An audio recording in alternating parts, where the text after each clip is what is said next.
Nessa manhã a gente vai falar sobre uma parábola de Jesus. E é uma parábola que está na lista das mais conhecidas e que a gente prega aqui várias vezes. Isso não é um problema, sabe, irmãos? Porque lá em 2ª carta de Pedro, capítulo 1, versículo 12, Pedro diz assim, ele está escrevendo para a igreja ali, espalhada na Ásia Menor, onde é a Turquia hoje, e ele diz assim, portanto, sempre lhes lembrarei estas coisas, embora já as saibam. Então, em nome de Jesus, antes da gente começar a refletir aqui, guarda essa palavra no seu coração. Se você acha que você precisa sempre de uma pregação nova, de um pregador bom, que fale coisas que ninguém falou, esquece isso. Porque Pedro, para a igreja ali, para quem ele escreve, ele fala assim, eu vou sempre lembrar vocês as coisas que vocês já sabem. Então tem muita crise que a gente arruma na vida, irmãos. Não é porque a gente não está enxergando coisa nova, é porque a gente não está lembrando das antigas. Porque você não está reforçando o que você já sabe. Então, você não precisa, nem eu, a gente não precisa entrar em nenhum tipo de crise com relação àquilo que a gente já ouviu, que a gente já viu, já escutou. Porque é lembrar o que a gente já sabe que vai fazer com que a gente esteja firme na verdade. Então, o que vai te tornar uma pessoa firme, constante, nessa firmeza que não se abala com as tempestades, com os ventos da vida, é você lembrar o que o Senhor já te ensinou. Amém? E que em nome de Jesus, nessa manhã, a gente seja lembrado pelo Espírito de Deus das verdades do Senhor. E por isso você pode abrir sua Bíblia em Lucas capítulo 15,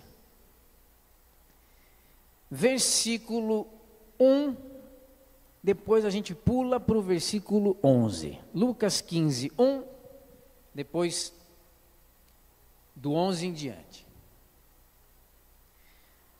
Aproximavam-se de Jesus todos os publicanos e pecadores para o ouvir. Os fariseus e os escribas murmuravam dizendo, este recebe pecadores e come com eles. Versículo 11. Jesus continuou, certo homem tinha 2 filhos. O mais moço deles disse ao pai, pai, quero que o Senhor me dê a parte dos meus bens que me cabe. E o pai repartiu os bens entre eles. Passado não muitos dias, o filho mais moço, ajuntando tudo que era seu, partiu para uma terra distante e lá desperdiçou todos os seus bens, vivendo de forma desenfreada. Depois de ter consumido tudo, sobreveio àquele país uma grande fome e ele começou a passar necessidade. Então foi pedir trabalho a um dos cidadãos daquela terra e esse o mandou para os campos a fim de cuidar dos porcos. Ali ele desejava alimentar-se das alfarrobas que os porcos comiam, mas ninguém lhe dava nada. Então, caindo em si, disse, quantos trabalhadores de meu pai têm pão com fartura e eu aqui estou morrendo de fome? Vou me arrumar, voltar para o meu pai e lhe dizer, pai, pequei contra Deus e diante do Senhor, já não sou digno de ser chamado de filho, trate-me como um dos seus trabalhadores. E arrumando-se foi para o seu pai. Vinha ele ainda longe, quando seu pai o avistou e compadecido dele, correndo o abraçou e beijou. E o filho lhe disse, pai, pequei contra Deus e diante do Senhor. Já não sou digno de ser chamado de seu filho. O pai, porém, disse aos servos, tragam depressa a melhor roupa e vistam nele, ponham um anel no dedo e sandália nos seus pés, tragam e matem um bezerro gordo, vamos comer e festejar, porque este meu filho estava morto e reviveu, estava perdido e foi achado. e começaram a festejar. Ora, o filho mais velho estava no campo quando voltava. Ao aproximar-se da casa, ouviu a música e as danças. Chamou um dos empregados e perguntou o que era aquilo. E ele informou: o seu irmão voltou, e por tê-lo recuperado com saúde, seu pai mandou matar o bezerro gordo. O filho mais velho se indignou e não queria entrar. Saindo, porém, o pai procurava convencê-lo a entrar, mas ele respondeu ao seu pai: faz tantos anos que sirvo o Senhor e nunca transgredi um mandamento seu, mas o Senhor nunca me deu um cabrito sequer para fazer uma festa com os meus amigos. Mas quando veio esse seu filho que sumiu com os bens do Senhor, gastando tudo com prostitutas, o Senhor mandou matar o bezerro gordo para ele. Então o pai respondeu: meu filho, você está sempre comigo, tudo o que eu tenho é seu. Mas era preciso festejar e alegrar-se, porque esse seu irmão estava morto e reviveu, estava perdido e foi achado. Essa parábola é famosa pelo seu título de a parábola do filho pródigo. É ou não é? Só que essa parábola, ela tem como personagem principal outra pessoa que não é o filho pródigo. Quem que é o personagem principal dessa parábola? O filho mais velho. O que você leu comigo no versículo 1? Aproximaram-se de Jesus o povo que não prestava, publicano e pecador. Jesus está lá ensinando, de repente começa a chegar o pior tipo de pessoa aos olhos dos judeus, dos crentes. Crente, hein, irmão? Sempre se ele é ali, fariseu, escriba, mestre da lei, é o evangélico dos dias de Jesus, tá bom? Os crentes estão vendo que o pessoal que não presta está chegando perto de Jesus. E os crentes começam a murmurar. O que eles falam? Esse aí recebe e come com gente que não presta, pecador. Aí Jesus conta 3 histórias. Do homem que perdeu uma ovelha e foi atrás, da mulher que perdeu uma moeda e achou e fez uma festa. E essas 3 histórias, essas 2 primeiras, preparam um cenário para chegar na história principal, que é a história do filho pródigo. E a história do filho pródigo se desenvolve porque o ápice dela é o filho mais velho que não aceita que o filho mais novo foi recebido de volta. O filho mais velho da parábola são os crentes que estavam reclamando de Jesus acolher gente que não presta.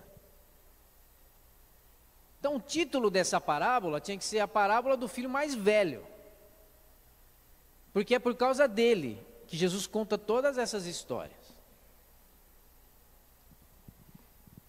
E Jesus começa a contar essa história porque Jesus identifica, faz um diagnóstico nos crentes da época, que é um diagnóstico muito possível, meu irmão, presta atenção, muito possível, de ser identificado talvez em você e em mim também. Então, em nome de Jesus, deixa seu coração aí aberto para o que a gente vai entender dessa parábola. Esses crentes, os fariseus, os escribas, era o tipo de gente que achava que fazia tudo certo, porque tinha uma rotina religiosa, porque tinha um comportamento, estava sempre na sinagoga aos sábados, no horário certo, no horário marcado, tinha a Torá em casa. Então era gente que achava que fazia tudo certo, e porque pensavam que faziam tudo certo, se incomodavam com quem fazia tudo errado e merecia estar tão perto de Deus quanto eles. Como é que eu faço tudo certo e o que faz tudo errado tem direito de estar na mesma distância que eu estou de Deus? Os que achavam que mereciam recompensa divina estavam incomodados com o fato de que aqueles que mereciam ser punidos não estavam sendo punidos. Ao contrário, tinham liberdade de se aproximar de Jesus. Aí Jesus conta essas 3 histórias, e a principal delas, a parábola que a gente leu. E na parábola que a gente leu, o menino pede a herança, então ele mata o pai sem o pai ter morrido, porque você só recebe a herança de quem morre, não é? Ele matou o pai sem o pai ter morrido. Pegou a herança e foi gastar do jeito que quis. Gastou tudo, começou a passar fome, se viu ali trabalhando, tendo que dar comida para os porcos e querendo comer a lavagem dos porcos. E aqui tem uma primeira lição, irmãos. Tem um primeiro ponto que eu quero que você veja comigo. A primeira coisa que a gente aprende aqui é que a manifestação de Deus não depende de uma estrutura religiosa.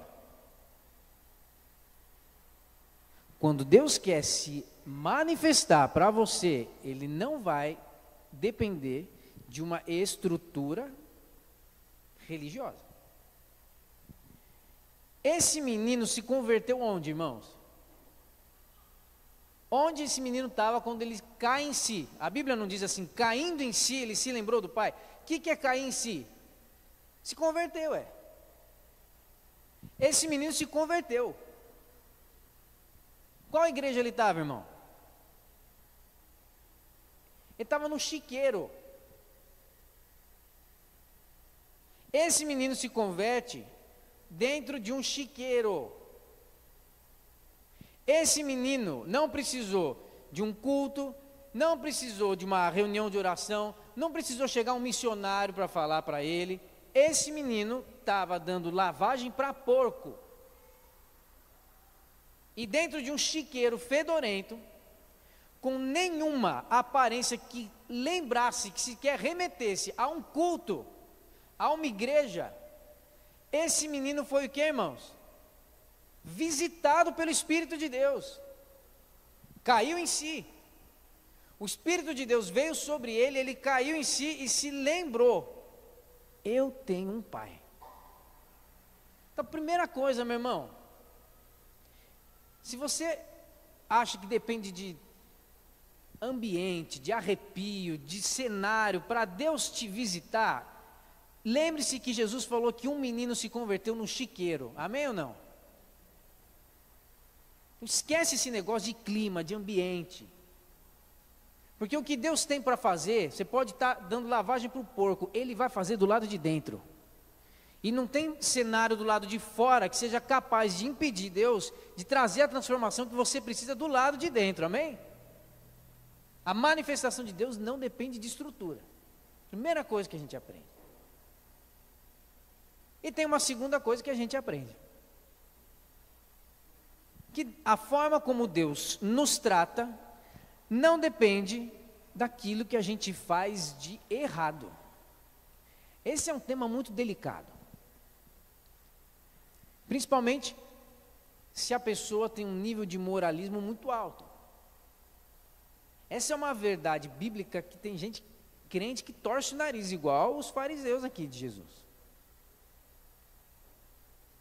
Deus não nos trata a partir do errado que a gente faz. Porque Deus não é um ser reativo, irmãos. Igual eu sou. Igual você deve ser. Porque a gente tem a facilidade de reagir muito rapidamente. E normalmente as nossas reações são as piores, é ou não é? Provocou, você devolve. Sentiu, você despeja. Todos nós temos esse impulso reativo de fazer a coisa acontecer a partir do que eu senti. Deus não reage pelo que Ele sente, até porque não tem nada que você possa fazer que afete os sentimentos de Deus. Deus não é afetável. Por isso que a palavra diz que Ele é aquele que habita em luz inacessível. Então Deus habita em um lugar onde nada pode acessar o seu coração. Nem as piores besteiras que a gente faz acessa o lugar de Deus. O sacrifício de Jesus nunca dependeu, meu irmão, do quanto de garantia Jesus teria de que a gente ia dar conta de fazer tudo certo. Em nenhum momento Jesus foi até a cruz, porque ele abriu uma planilha no Excel e fez toda a contabilidade possível, abriu todas as equações e no final do balancete ele viu, eles vão dar conta de fazer mais coisa certa do que errada, vou morrer. Nenhum momento Jesus fez isso. Jesus nunca veio ser a oferta espontânea de Deus a partir da garantia que a gente podia dar de que a gente ia dar conta de fazer tudo certo. Essa é a expressão do amor de Deus, irmãos.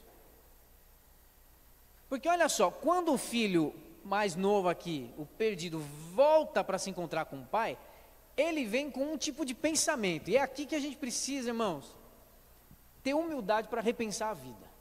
Tipo de pensamento, guarda isso na sua mente. Tipo de pensamento, tudo na verdade tem a ver com isso aqui.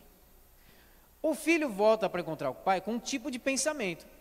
E esse tipo de pensamento dele é baseado em tudo de errado que ele fez. É só você olhar aqui, qual é a oração que ele faz?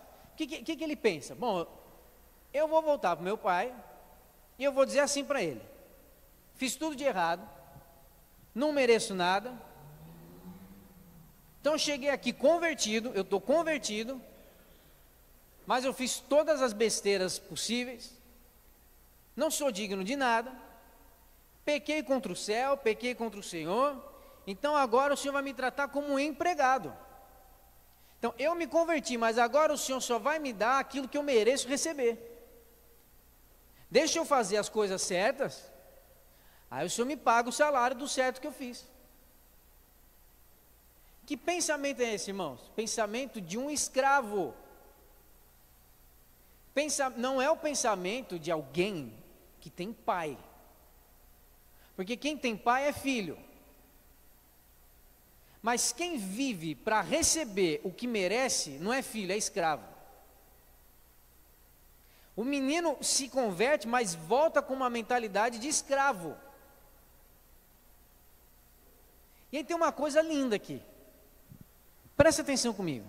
Se você olha o versículo 19, é quando o menino está ali pensando, e aí o que ele fala? Versículo 19: já não sou digno de ser chamado de seu filho, trate-me como um dos seus trabalhadores. Aí ele se arrumou, foi lá, o pai viu de longe, abraçou, e tem o versículo 21. No versículo 21, o menino realmente ele fala aquilo que ele pensou que ia falar. E aí ele começa a falar, ele está diante do pai, e o que ele fala? Pai, pequei contra Deus, diante do Senhor, já não sou digno de ser chamado de filho. Versículo 22, o que acontece no versículo 22? O pai não deixa o menino terminar a oração. Qual que é a diferença do versículo 21 para o 19? O que está faltando? Qual parte o menino não falou que ele pensou em falar no versículo 19? Trate-me como um dos seus trabalhadores. Quando o menino ia falar, deixa eu ser um escravo ao invés de filho, o pai encerrou o assunto. O pai interrompe a oração do menino quando ele está prestes a falar uma das maiores besteiras. Amém, irmãos? O pai não deixa o menino terminar essa oração. Ele interrompe. Quando ele vai falar, deixa eu ser um empregado, o pai...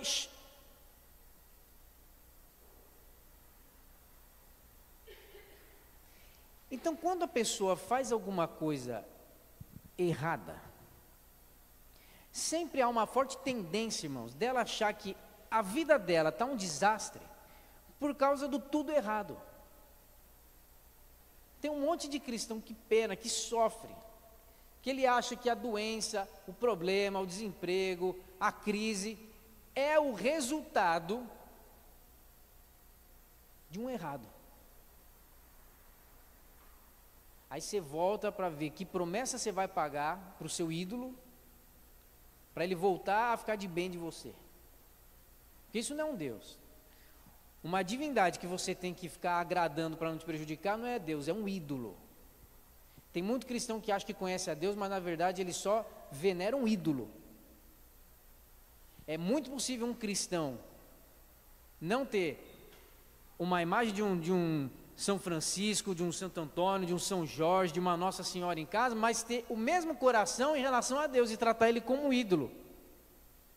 Assim como uma pessoa trata uma imagem, uma escultura. Não tem diferença nenhuma de um cristão que trata a Deus como uma divindade idólatra, porque não quer conhecer o coração de um pai, de um Deus que tinha todos os critérios para revelar o seu poder de divindade, mas que só uma coisa: revelar o seu amor de pai. E a gente trata como ídolo um Deus que é pai. Agora, esse menino que achava que ia ser recebido e ser penalizado pelo errado que fez, ele descobre outra coisa: que Deus não nos trata a partir do nosso errado. Que se eu vivo a partir do meu errado, eu tenho um pensamento de escravo. Fiz errado, não mereço receber. Ele queria voltar, ele se converteu a Deus, mas ele não tinha se convertido ao Pai. Consegue entender isso, irmão? O menino no chiqueiro se converte a Deus, sem conhecer o Pai.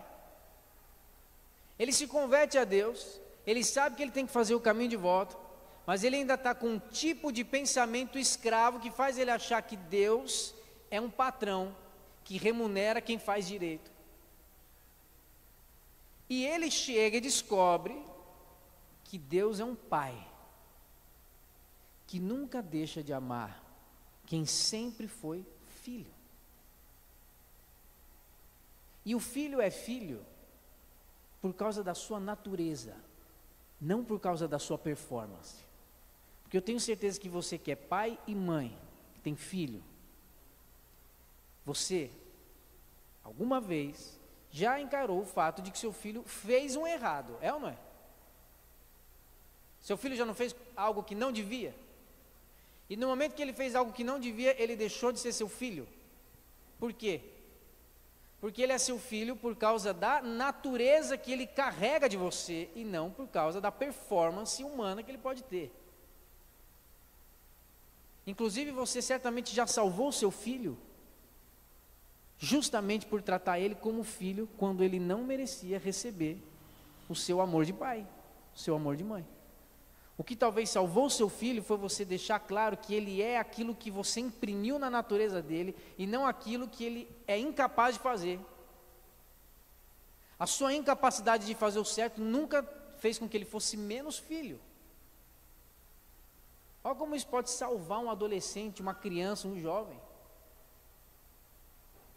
Porque é assim que Deus resgata a nossa própria história, irmãos. Não tem nada mais bonito que isso. Uma estrutura religiosa que tenta prender a gente pelo medo de Deus não funciona. Traumatiza. Fere. Porque Deus não trata a gente pelo errado que a gente faz, porque nossa natureza de filho tem a ver com o DNA que Deus imprimiu na gente e não com a nossa capacidade de fazer o certo ou o errado. O que leva a gente a um terceiro ponto para a gente aprender aqui. A primeira coisa que a gente aprende é que a manifestação de Deus não depende de nenhuma estrutura religiosa, porque o menino se converte no chiqueiro. A segunda coisa é que Deus não nos trata a partir do errado que a gente faz. E a terceira coisa é que Deus não nos trata a partir do certo que a gente faz. Do mesmo jeito que o nosso errado não afeta a Deus, o nosso certo também não muda nada. Perceba aqui que o filho mais velho, ele está numa baita crise. Por quê? Porque ele fez tudo certo, mas ele acha que não recebeu a recompensa. Então, esse filho mais velho tem qual tipo de pensamento, irmãos? De filho ou de escravo? De escravo. Você está entendendo isso?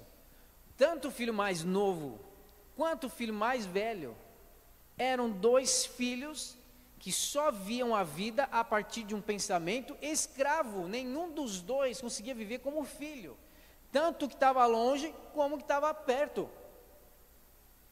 Os dois tinham esse pensamento da penalidade pelo errado e da recompensa pelo certo. O filho mais velho, e aqui que está a grande chave para a gente entender o que está acontecendo aqui, irmãos.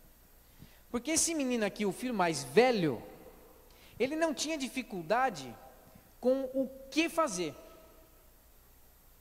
O filho mais velho não tinha dificuldade com o que. Então, o comportamento, a execução da performance, o que fazer, ele fazia bem. Ele não tinha dificuldade com o que, mas ele tinha todas as dificuldades com quem.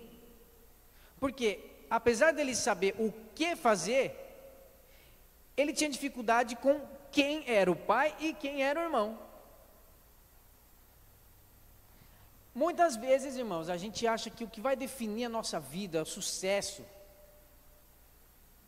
é o fazer o que bem feito. Então você acha que a garantia da sua vida é no que você faz. E se esse que é muito bem feito, Deus tem a obrigação de te recompensar. Pensamento de escravo. Porque é o quem o pai é e quem meu irmão é, que vai definir quem eu sou. Não queira definir o seu quem baseado no que você faz. Não queira ser um quem que é conhecido pelo quê. O que faz bem, o que faz certo. Seja um quem que é conhecido por quem o pai é. E que se deixa ser conhecido por quem o irmão é. O filho mais velho conseguia executar muito bem o seu quê, mas era incapaz de se relacionar com quem?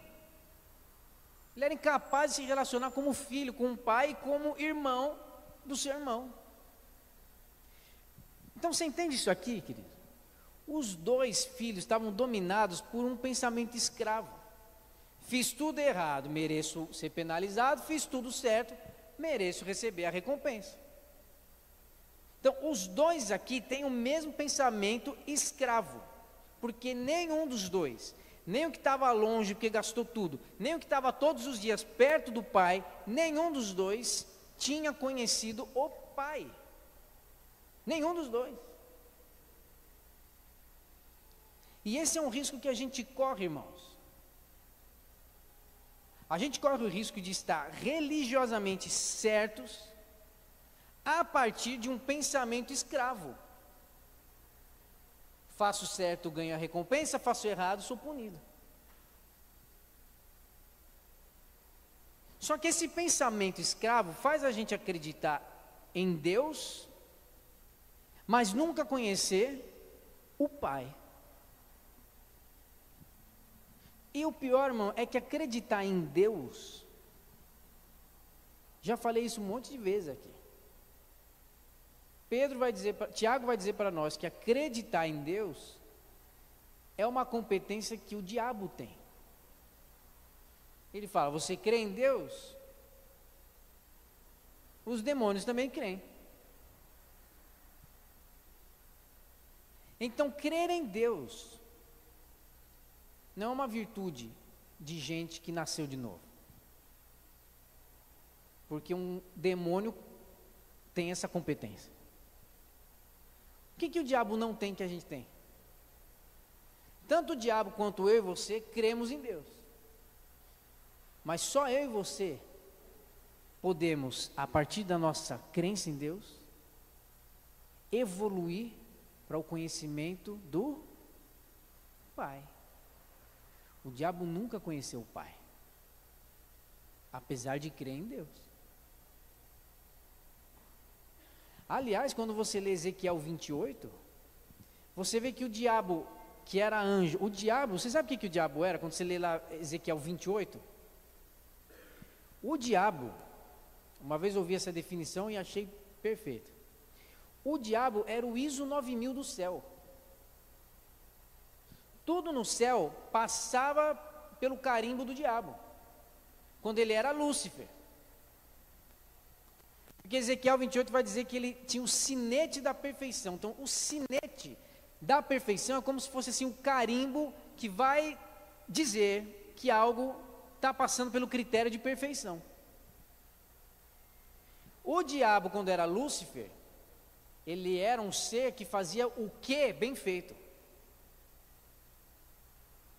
Até um dia que ele achou que de tão bem feito que ele fazia as coisas, ele pensou que merecia mais, ser mais recompensado. Então, quando o diabo colocou preço no que faz, ele deixou de ser Lúcifer e virou diabo, e caiu do céu. Esse pensamento de faça para receber o que você merece, é o que tornou Lúcifer um capeta. E tem muita gente que não manifesta um demônio assim no corpo, mas fica demonizado dentro de casa, no trabalho, porque está o tempo inteiro achando que tem que receber pelo que faz e que não tem que fazer nenhum esforço a mais daquilo que não é pago para fazer. Alguém está entendendo isso aqui? Não sou pago para fazer, vou fazer no meu limite. Por isso que Jesus falou, se você faz o que é para fazer, se você faz todo certo, você é um servo, o que Jesus falou? Servo inútil.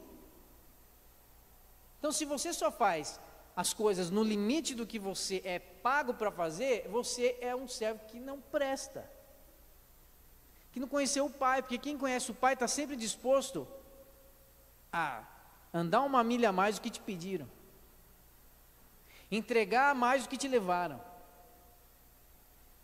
oferecer o outro lado do rosto quando te feriram no outro.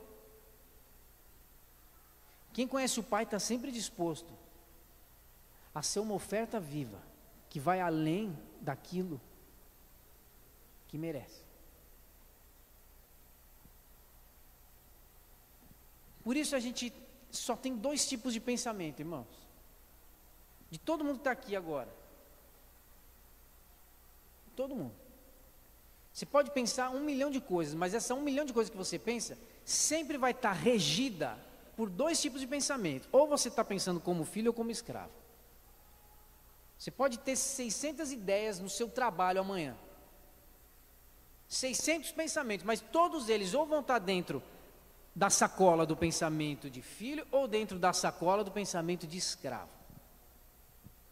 E eu acho que nessa manhã Jesus está chamando muita gente que até hoje está sofrendo porque está pensando tudo na vida como um escravo, para descobrir que você tem um Pai que sempre te amou como filho. E que o seu pensamento de escravo precisa ser trocado, mudado, substituído pelo pensamento de um filho, de uma filha. É pensar tudo a partir de quem você é em Deus. Porque quando eu penso tudo que eu sou a partir de Deus, o que eu faço não é mais uma forma de eu obter a recompensa ou de receber a punição. Isso não é mais algo que afeta a minha vida. Mas tudo que eu faço agora é uma legítima expressão daquilo que Jesus de Nazaré fez em mim.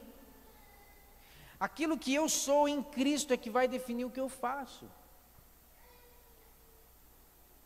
Irmão, irmã, tudo que você fizer daqui em diante, que não seja a ansiedade de querer receber a recompensa.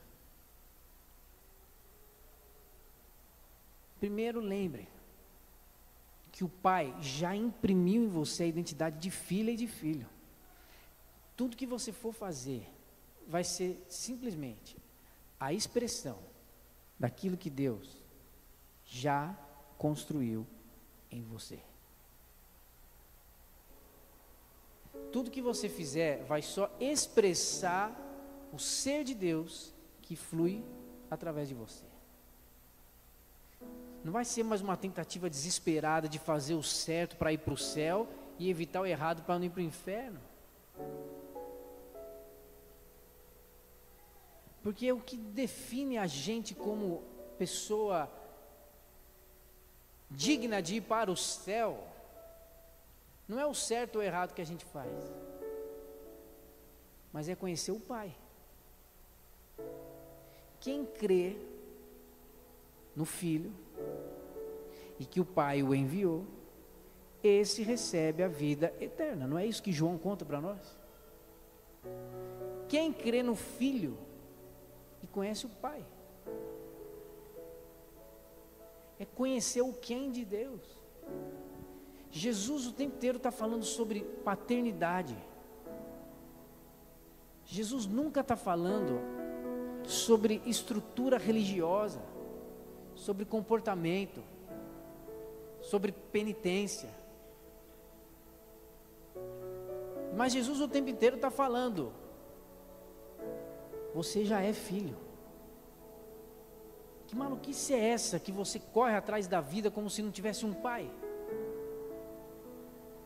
Que doideira é essa de você ficar desesperado, ansioso e reativo diante das pessoas e dos problemas, como se você não tivesse um pai que cuida de você? Como se não existisse um Deus que se revela como um pai para te amparar, te acolher e construir em você uma história. Que desespero é esse? Como se a sua vida dependesse do certo que você vai fazer e não do sacrifício que eu já fiz. Que ansiedade é essa? Como se tudo na sua jornada de vida dependesse da sua competência. Por que você ainda pensa como escravo? Nessa manhã, Jesus está interrompendo algumas orações de gente que quer falar para Deus: pode me recompensar porque eu vou fazer certo agora. Quem ora desse jeito, em outras palavras, está dizendo: deixa eu ser um empregado. Mas nessa manhã, Jesus, assim como o pai interrompeu a oração do filho mais novo, Jesus está fazendo a gente ter algumas orações interrompidas, orações que estão expressando um coração de alguém que pensa como escravo, para colocar nos nossos lábios uma oração de um filho que conheceu o amor do pai e que vive pela manifestação desse amor. Porque quando o filho mais novo chega, o que é que o pai faz? Veste o menino como filho. O menino chega todo atrapalhado, com pensamento de escravo, e o que o pai faz é: vem aqui porque eu vou te relembrar que você nunca deixou de ser quem você é para mim, um filho. Você não tem que pagar as contas, você não tem que ter a penitência pelo seu erro. Vem cá e volta a ser quem você nunca deixou de ser. Deixa eu pôr um anel, uma sandália e uma veste, porque você é um filho. Chega desse pensamento escravo. Vai viver como alguém que tem um pai. Vai entregar para os seus irmãos as virtudes que você recebe por ser filho de um Deus que é pai.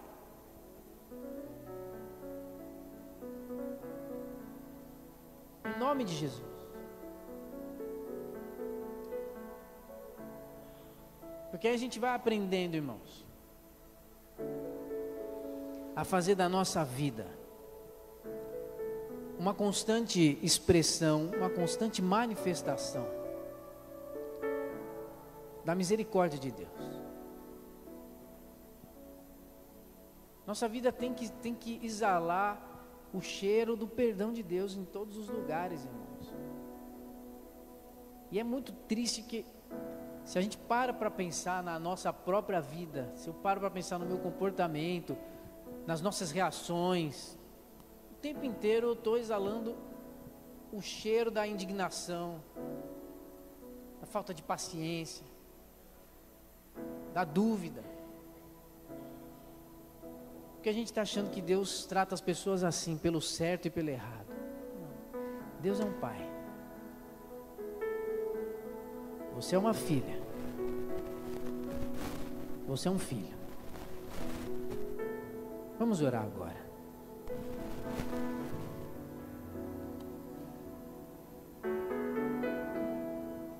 Senhor, nessa manhã diante da Tua palavra,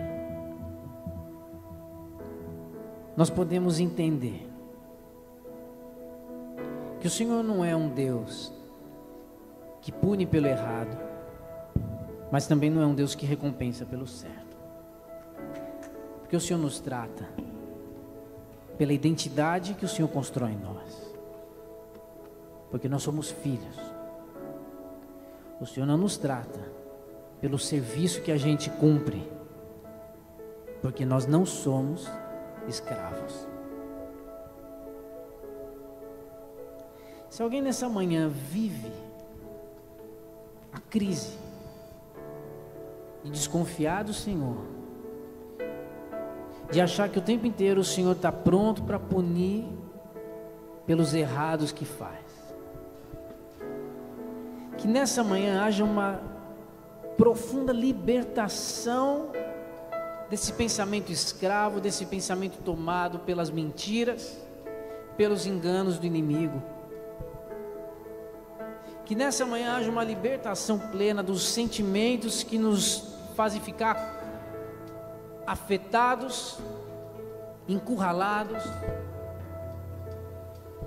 pelos sentimentos que nos fazem viver como se tudo fosse um julgamento alheio do nosso comportamento. Nos ensina a nos responsabilizarmos, Pai.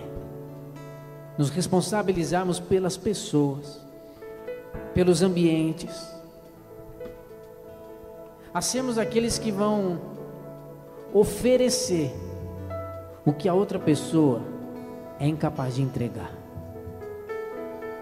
Quando estivermos diante de relações, situações em que a outra pessoa é incapaz de entregar, que sejamos nós aqueles que se comprometem a oferecer o que ninguém mais está disposto a entregar. Somos filhos. Somos filhos e filhas. E somos filhos e filhas porque o Senhor é que decidiu ser o nosso Pai. Obrigado por essa verdade, Senhor. Obrigado porque isso é o que nos move. É o que define a nossa vida. É o que vai fazer a gente viver essa semana de um jeito leve. Arrancando todo o peso da culpa, arrancando todo o peso daquilo que nos atrapalha, daquilo que nos faz pensar como escravo e não como filho. Leves. Em nome de Jesus. Em nome de Jesus. Obrigado por essa manhã, Pai. Obrigado. Louvamos o Teu nome. Em nome de Jesus. Não confiamos nas nossas competências. Confiamos no Teu infinito amor.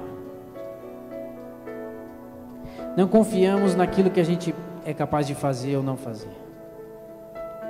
Confiamos no Teu eterno amor. Não confiamos naquilo que as outras pessoas vão ser capazes de entregar para nós. Confiamos no Teu eterno amor. Tu és o nosso Pai. E nós só podemos dizer isso, Senhor. Queremos o teu nome engrandecer e agradecer-te por tua obra em nossas vidas. Confiamos em teu infinito amor, pois só tu és o Deus eterno. Sobre toda a terra queremos o teu nome engrandecer, te agradecer porque o Senhor nos trata como um pai. Por tua obra em nossas vidas, só em ti confiamos. Teu infinito amor, pois só tu és, o Deus eterno. Sobre toda a terra tu és, pois só tu és o Deus eterno. Sobre só tu és o Deus eterno, sobre toda a terra. Pois só tu és o Deus eterno, sobre toda a terra.